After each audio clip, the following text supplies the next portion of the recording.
বিসমিল্লাহির রহমানির রহিম।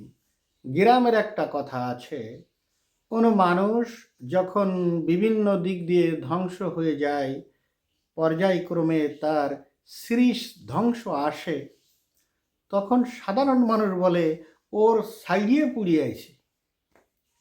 তা বাংলাদেশের যে সাইডিয়ে পুড়িয়ে আইছে, সেটা বিশ্বব্যাংক, জাতিসংঘ এবং বিশ্বের যারা লেখাপড়া জানে তারা অনেক আগেই বলেছিল পরিসংখ্যানের মাধ্যমে।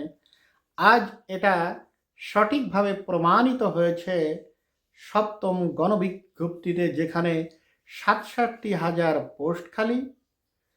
এখন এই যতই খালি পোস্ট থাকুক, মেধাবীরা ওই অল্প বেতনে অবসর পরবর্তীকালে না খেয়ে মরতে, সংসার চালাতে হিমশিম খেতে সামাজিক যে অমর্যাদা শিক্ষকদের, এটা দেখার পরে টোটাল মেধাবীরা লাল কার্ড প্রদর্শন করেছে। তারা আর শিক্ষা ব্যবস্থায় আসতে চাচ্ছে না। তাহলে শিক্ষা ব্যবস্থায় যদি মেধাবীরা না আসে, দেশ কে চালাবে? বিকল্প যা করা হচ্ছে, শিক্ষা ব্যবস্থার উন্নতি বাদ দিয়ে পাস পায়ের কোনো লাভ নাই। It has been prove throughout the whole world. So as early as possible, it is our sacred duty to make all enlisted institution nationalized.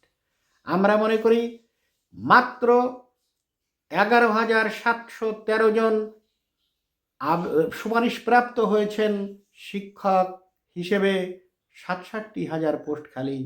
তাহলে বছর বছর ধরে এত পোস্ট খালি, বিজ্ঞানের শিক্ষক নাই, সায়েন্সের, তাহলে সায়েন্স মরতে বসেছে। আগামীতে ইংলিশের শিক্ষক পাওয়া যাবে না, পরবর্তীতে গণিতের শিক্ষক পাওয়া যাবে না। অথর্ব জাতি হিসেবে আমাদের ধ্বংস নিশ্চিত।